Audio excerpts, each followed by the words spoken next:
経営者なのかなと。よく会社はね、創業してから10年に続く会社は少ないですよ。あれって何が言いたいのかなって考えると、10年っていう時間軸もあるなと思っていて、プレイヤーという役割を抜いた時に1回多分波があると思うんですよ。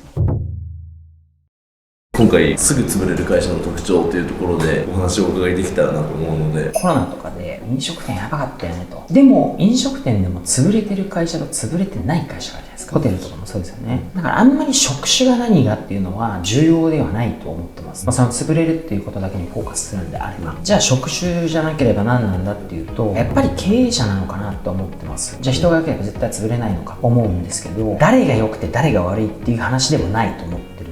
どういう人が潰れやすい傾向があるかとかうまくいかない傾向があるかっていうのはあると思うんですけど、よく会社はね、創業してから10年に続く会社は少ないですよ、一説には1割しかないとか、実はもうちょっとあるんだとかありますけど、あれって何が言いたいのかなって考えると、10年っていう時間軸もあるなと思っていて、大体のパターンがプレイヤーで優秀で自分で会社やったらもっとこううまくいくのにってなって起業するパターンが多いと思うんですけど、最初ってやっぱお金ないからみんなひたすら一生懸命身を粉にして頑張るんですよね。基本的にやっぱ自分で独立しても最初はうまくいくんですよね。なぜならば自分もプレイヤーをするから。自分がプレイヤーをしてまだ組織が小さくて頑張ってる時は潰れない。会社をそんなに大きくする意図がないとかだとそんな簡単には潰れないかなと。いわゆる職人の延長みたいな。規模が小さいことと自分がプレイヤーとしては優秀なんで数字出せるから、それをやっぱ組織が大きくしていく、規模が大きくなっていくって考えた時に、職人型経営のままだったら潰れなかったけど、それやっぱり大きくしてって経営者としての仕事の一つ目をやらなきゃいけなくなるというか、そういう状態になった時にプレイヤーという役割を抜いた時に一回多分波があると思うんですよ。実務をやらなくなった時に迫られたことがないというか、そもそも計画とか準備の話なんで、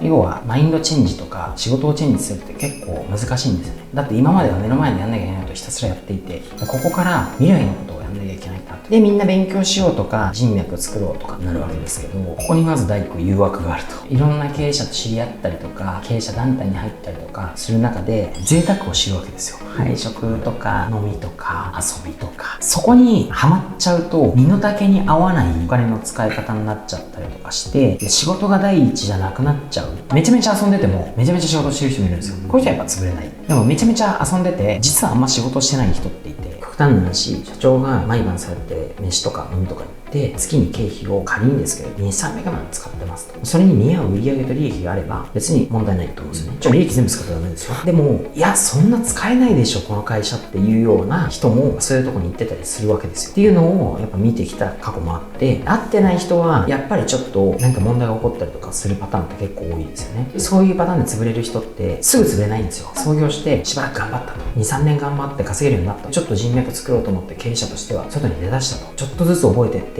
4年目5年目終わりましたと、まあ会社もまだまだ順調だと、6年目7年目8年目ってこう使い出して身の丈に合わないお金を使うってことは一つと、社長が仕事もちゃんとしてないと塵も積もって会社全体に波及してくるわけですよ。幹部も前は社長と同じように懸命に働いてたけど、社長も外にばっかり出るようになって結構お金も使うようになって、幹部もなんかちょっとやる気が冷めていくとか、それがまた従業員にも伝播していくとか、経営者もやっぱ幹部も外に一生懸命になっちゃうと、今実は事業の将来的な課題ってこういうのがあるのにって向き合わないようになっちゃうと。でそれをやっていくと右肩下がりに実はなっていく。そうやって10年ぐらいの間にスパンがぐるぐる回っていくんだろうなっていうのが僕なりの10年以上続く会社ってなかなかないよね。結構そういうパターンが多いですね。プレイヤーが経営者のマインドに移行するのが難しいみたいなのあったと思うんですけど、マインドの違いってあったりするんですけど、プレイングマネージャーみたいな職人みたいな感じからフェーズが変わるっていうところは、仕組み作りとか計画作りをしていかなきゃいけないと思っていて、そこでやっぱつまずくのがだから多い。仕組みマニュアル作って組織化していくのがやっぱ苦手な人だと経営者には向かないというか、その人自身ができなくてもいいんですけど、職人プレイヤー気質でまず起業します、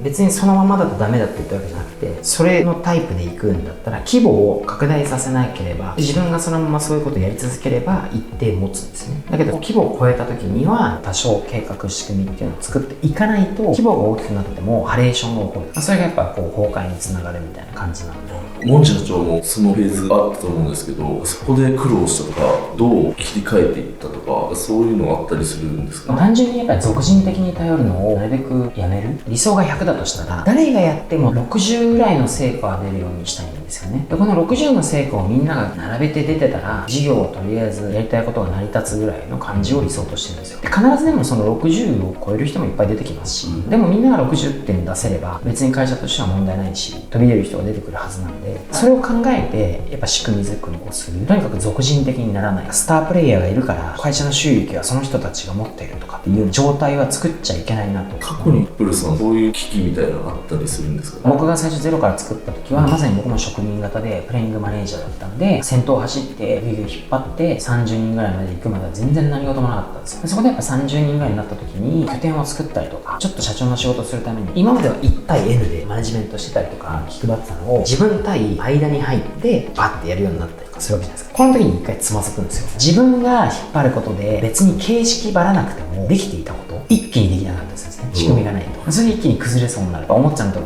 みたいになるわけで、そういうのはやっぱり30人ぐらいの時に一回ありました。いかんいかんと思って、ある意味だから理念とか作って目的目標を作ったらもう仕組みの一つっちゃ一つですよね。もちろんその目的があってとかってちゃんと理念が一番大事だってことで作りましたけど、例えばこういう指針がないと、今まではとにかく社長についていくみたいな、それ以上増える時にはちゃんと指針とか方針がないといけない。でもそうなってくるとまた一個面白い問題は、当然会社で人が多くなるんで、社長が好きだとか会社が好きだっていう人じゃない人も入ってくるわけですよ。要は働いてても社長と会ったことないとか、会ったことあるけど全然ろくにちゃんと喋ったことないという人が入ってくるじゃないですか。こういう人をでも会社の方針としてはこっち向かなきゃいけないから、向かせるっていうことでミドルリーダーが重要になってくるという。ミドルリーダーってどのポジションとかになるんですか？いやもう社長とメンバーとの間全部ですよ。一般的に言うと部長、課長、係長みたいなは全部そう。そこを固めていくっていうのも重要だったりするんですか？絶対重要ですよね。結局やっぱ類は友を呼ぶだと思ってるんですよ。社長の方針によっていいことも悪いことも全部やっぱ空気になって文化になってる。